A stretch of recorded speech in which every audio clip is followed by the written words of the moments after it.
یعنی جیسے علامہ اقبال نے کہا کہ فرنگ کی رگیں جہاں پنجہ یہود میں ہے، امریکہ اور یورپ ان میں بھی یہ چیز جو ہے بڑی تفصیل کے ساتھ ان کے ذہن میں بیٹھ جائے گی جا کر کہ یہودی جو ہیں یہ ہمارے دشمن، اور یہ مالیاتی نظام کے ذریعے سے ہمیں کھا پی گئے۔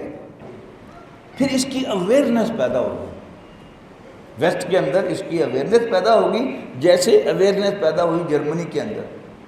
پھر مغرب پورا کا پورا جو ہے وہ پھر ان کے خلاف اٹھے گا۔ اب وہاں سے یہ بھاگیں گے، یعنی پوری دنیا سے، امریکہ سے، یورپ سے، اور اسرائیل کی طرف آئیں گے۔ یہ ساری تیاری انہوں نے اسی لیے کی ہوئی ہے، اور اسی کے لیے وہ بستیاں اب یہ رفع جو ہے اس کی کریں گے، تو پھر بستیاں یہاں انہوں نے کہا نا کہ ہم ان کو کسی اور جگہ آباد کریں گے، جو ٹرمپ نے کہا تھا۔ یہاں کیا بنانا ہے؟ وہی بستیاں۔ اب ساری دنیا میں جو یہودی بیٹھے ہوئے ہیں اس کے لیے وہ بستیاں بنا رہے ہیں۔ اچھا، اب احادیث میں جو پکچر آئی ہے کہ پھر مسلمانوں کو اللہ تعالیٰ ایک لیڈر عطا کرے گا، وہ حضرت حسن رضی اللہ تعالیٰ عنہ کی اولاد میں سے ہوگا، اور اسی کو آپ حضرت مہدی کے نام سے جانتے ہیں۔ یہ مہدی جو ہوں گے یہ مسلمانوں کے لیڈر ہوں گے۔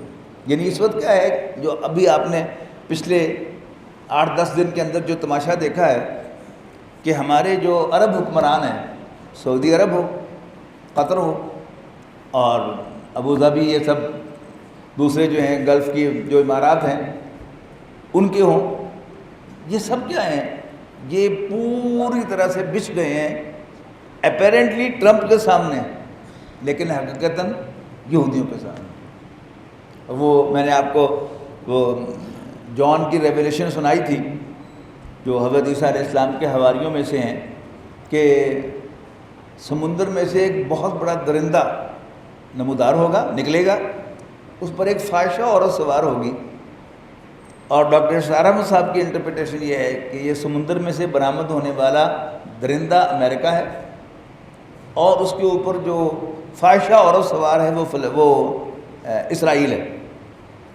اچھا، اب مختلف حکمرانوں نے اس کے ساتھ بدکاری کی ہوئی ہوگی، لہذا سب اس کے سامنے کانے ہوں گے۔ یعنی ظلم کر رہا ہے اسرائیل مسلمانوں پر، فلسطینیوں پر، کسی کی جرأت نہیں ہے کہ وہ ایک زبانی بیان ہی ان کے خلاف دے دے، ٹھیک ہے نا۔